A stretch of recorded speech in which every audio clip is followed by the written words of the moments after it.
Hello and welcome back to All About Russia. My name is Andrew, and in this video we're going to be looking at one of the peoples of the far north, the Chuvans. The Chuvans, or Itel as they call themselves, are an indigenous Siberian people who reside almost exclusively in the Chukotka Autonomous Okrug.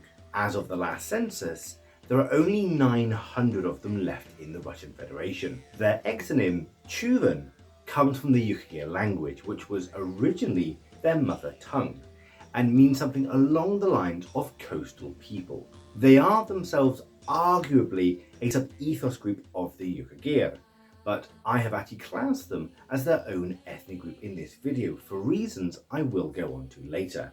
As a tiny ethnic group, they have no national flag nor a national homeland. An unofficial capital might be the village of Markovo, which does and has housed a large number of Chuvans, although many other ethnic groups live here as well. Perhaps the most Chuvan place is the tiny village of Chuvans, where they make up over 90% of the population. As mentioned, originally the Chuvans spoke Yukagir, but today all Chuvans speak Russian as their mother tongue, with many speaking Chukchi as a second language. This is particularly so amongst the nomadic reindeer herders. The reasons behind this change will be explored in more depth later in this video. The history of the Chuvans is shrouded in mystery. A lack of the written word, as well as a thorough plundering of their folk memory, means there are scant clues as to their origin. Their name, however, is a big one. Today, the Chuvans primarily reside in the Anadyr Valley, but it has been theorized that the southern coast of the Chukchi Sea, the northern coast of Chukotka, was their primary homeland. It is highly likely that at this time, the Chuvans were part of the wider Yukagir ethnic group, spread out across much of the far north, hunting and fishing along the coast, whilst herding reindeer and farming further inland. Whereas their neighbours the Chukchi remain their folk memory and origin stories, this is not the case for the Chuvans. How did they live? What did they do? What did they believe or think or make? This is all hard to know, if not impossible, due to the simple lack of any evidence, whether in the form of archaeology or in folk memory. Thus, with no information to give, we must skip forward in the Chuvan story 1, 2, 3,000 years, to the year 1634, and the first mentions of the Chuvans. When the Russians first arrived in the tundra of Chukotka, they encountered the Yukagir. These were a people living in log houses, raising dogs to pull their sledges during the winter, and living off of the land.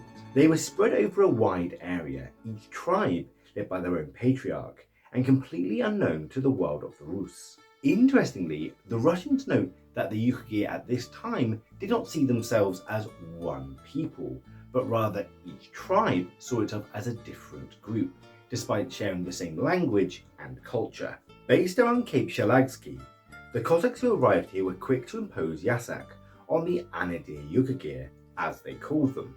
Interestingly, along with the demand for pelts, the Cossacks also demanded access to the dogs and sleighs of the Anadyr Yukagir to help them travel across the region. This was due to the sheer difficulty the Cossacks were now facing heading deeper into the east, where huge swathes of land remained inaccessible by horse or on foot.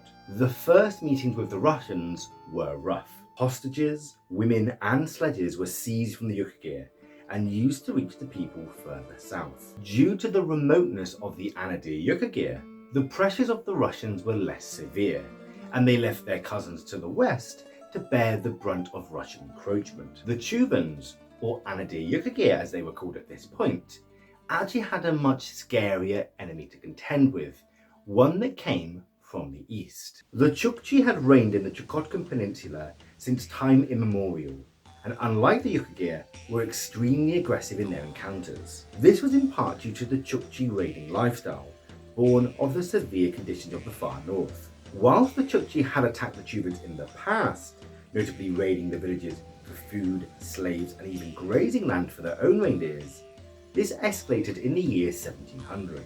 The attacks in this year were so severe, so brutal, that it actually forced the Anadyr Yukagir to migrate to the west to the safety of the Kalima River. This dragged them away from the Chukchi expanding sphere of influence and into the Russian one. This had two distinct effects. Firstly, the Chuvans began to resemble their cousins, the Yukagir, more in habit and habitation. Log houses, agriculture, and adherence to Russian demands for yasak all flourished. Soon Chuvan hunters were looking for furred mammals like martens, beaver, and even wolves, rather than walrus and seals, all to pay the fur tax the Russians had imposed. Their cousins, the Yukagir, had by this point already sworn fealty to the Russian crown, having already led and failed to win several uprisings against the metal-armed strangers. Secondly, it created a partition in Chuvan society.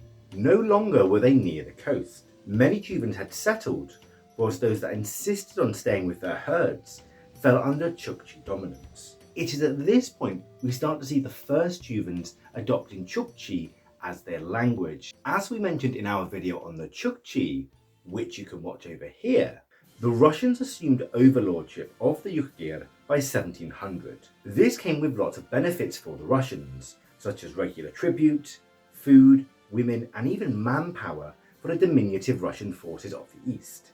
But it also bound the Russians to defend the Yukagir, and defend them they did. Despite assistance from Yukagir soldiers and trackers, by 1771 the war against the Chukchi was clearly lost, and the Russians abandoned the Yukagir. Whilst this abandonment temporarily left them free of Russian overlordship, it also left them wide open to Chukchi attacks. Yet in this moment of triumph, a wave of Chukchi did not descend on the Yukagir. Why? The arrival of the Russians into the peninsula had brought not only metal tools and woolen fabrics, it had also brought disease. Disease had ravaged the Yukagir as it had ravaged the Chukchi and a dozen other northern peoples, with little to no immunity. Many died, and the sheer scale of death limited Chukchi attacks. The abandonment of the last Russian holdout in the fortress of Anadyr deprived the Chukchi leaders of a focal point of attack. Thus they fell into stagnation. With the following peace in 1778 between the Russians and the Chukchi, the Chuvans were finally allowed to recover, a respite of over 100 years of war and migration. Yet they did not, and could not, return to their coastal origin. Many of their people spoke Chukchi now, and lived as they did, tending their herds among the Anadyr Valley. Those that had settled had established themselves along the Kolyma River. They had picked up the Russian language, were often married to Russian men, and had created an entire generation of mixed Slavic and Asiatic peoples. Incorrectly, sometimes these people were called Kamchadals, other times mixed race, but I think the best term here is simply lost. I say this because it marks the first point the Chuvans begin to lose their identity. The loss of their language, replaced by Russian or Chukchi, the loss of their hunting grounds, and the loss of a way of existing all culminated to generations of mixed people of many heritages but no past. The village of Markovo, now a centre of Chuvan identity, was founded in the 18th century, and even then was a mixture of nationalities: Russian, Chukchi, Yukagir, Evenk, and especially Kamchatal. And for a time, the Chuvans fade from the written record.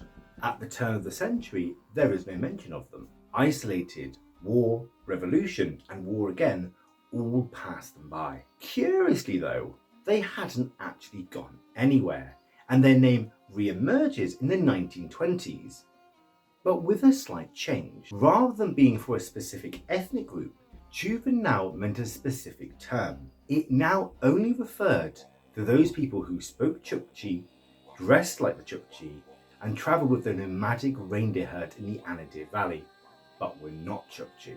Everyone else was Kamchadal, those of mixed heritage.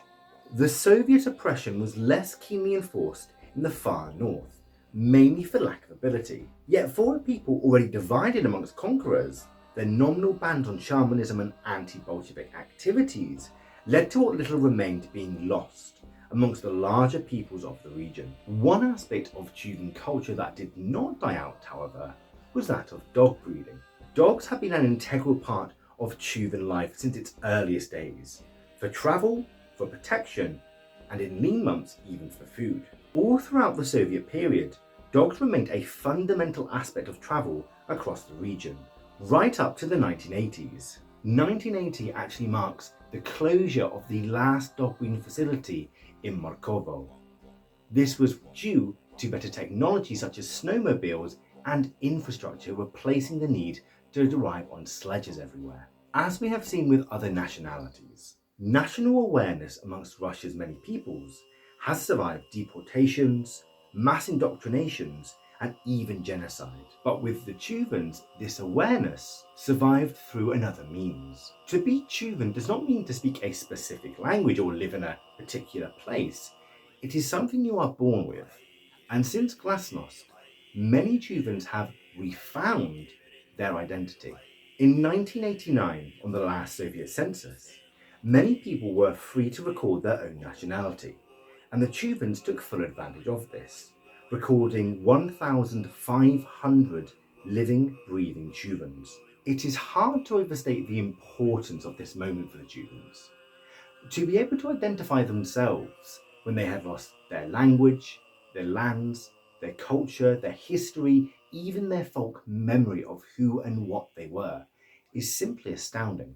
Today, the remaining Chuvans, isolated in the far north, live amongst the Chukchi, Chuvans, Russians and Ukrainians, in small villages across Chukotka. They are, like many people of the Russian Federation, torn between older atheistic beliefs and more modern orthodoxy. Fragments of the shamanic past still do exist, possibly influenced by their proximity to the Chukchi.